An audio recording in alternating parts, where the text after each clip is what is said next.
Alright, so as I promised earlier, today I went a total of 20 hours on an intermittent fast to commemorate the 20th anniversary of Kelly Clarkson winning American Idol Season 1. Now, Kelly Clarkson admitted she had some eating disorders as well, so I did this for her as well. Now, I'm really trying to enjoy the last bit of my Labor Day weekend because I get to eat in peace. Unfortunately, a lot of times when I try to eat at the office or I race out of the office to go eat, a lot of times that's not very conducive to a healthy way of eating because at the office people always want to talk to me when I'm trying to eat. And just the other day I blew up on somebody and I apologized to that person, but you know what? He said he understood. And I'm trying to figure out a solution for what to do. And the reason I need a solution is because these last couple of days, every time I eat, I really can get myself immersed in the food, the experience of the eating. And I find when I do that, I satisfy myself really quickly. I don't need all those extra calories. When people try to talk to me, especially if I also have to talk, right? If I just have to listen, I might be okay with that. I have eaten at while watching a movie, while listening to a presentation. I can do that. But if I have to talk while I'm eating, it really detracts from the experience and it makes me eat more to compensate for that. And that's what I want to try and avoid. And that's a big, big reason why I'm solosexual by heart. Now, I'm reading an article. Oh yeah, one thing I also sometimes do is read stuff while I'm eating. I just can't talk. I need my mouth to focus on the food in order to satisfy myself quickly, and that's why during the quarantine I was very it was very easy for me to lose weight because I could actually focus on my meal. I mean, sometimes I might be watching a YouTube video, reading an article. As long as I don't have to move my mouth, I can usually do okay. So if somebody wants to have a one-way conversation with me in some way, or maybe I can listen to a presentation, that I can handle. I'll have to think about how I tell my colleagues about it. I do like how my one colleague was very supportive after I apologized to him about blowing up in front of him. "Excuse me, but I'm eating! Go away!"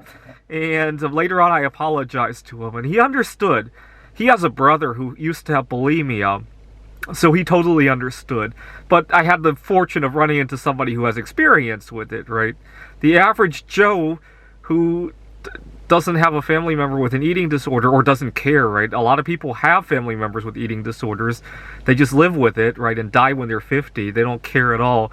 If I had done that to one of those people, it could have been a different story, right? But I'm reading an article about, I'm glad I don't live there, but in India, Indian policemen were sent to 9,000 unmarried young men in order to find a solution to their singleness and talk with their family about possible arrangements. Solution is everybody else should accept them for who they are, unless these men are saying, "Hey, I want to meet somebody," right? It's none of their business, right? And it goes on to say that the reason the police get involved in India, obviously a very socialist country, unmarried young men are more likely to participate in violent incidents and be involved in crime and drug dealing. Well, why? Because they go to the workplace, they're singled out, they don't belong, they're made to work 16 hours a day. Not surprisingly, they burn out, they leave their jobs, and they deal drugs. That's one possibility, right? But the answer is not to arrest them before they could get involved in all that. The answer is to make make everybody aware that singles enjoy their lives too. There's no need for intervention, right? Now, right now as I speak, Biden just forgave a bunch of student, or at least he's thinking about forgiving student loans. I don't know how that works. I've already paid off. Unfortunately, I paid off my student loans just I think I made the last payment just a year and a half ago, unfortunately, before I even got the benefits of the COVID moratorium and all that. But imagine Biden so worried about single men dealing drugs and wanting to eat alone, right? So they can't go to a busy restaurant. It's bad for the economy. Imagine he's so worried about that. He starts giving people loans in order to go out on a date, to find somebody to get married. And all of a sudden, down the road, it takes $1 million in order to, because you're competing against other guys who get access to those loans, right? Even if you don't want to go into debt in order to find somebody, you're competing against other people who are willing to take that loan.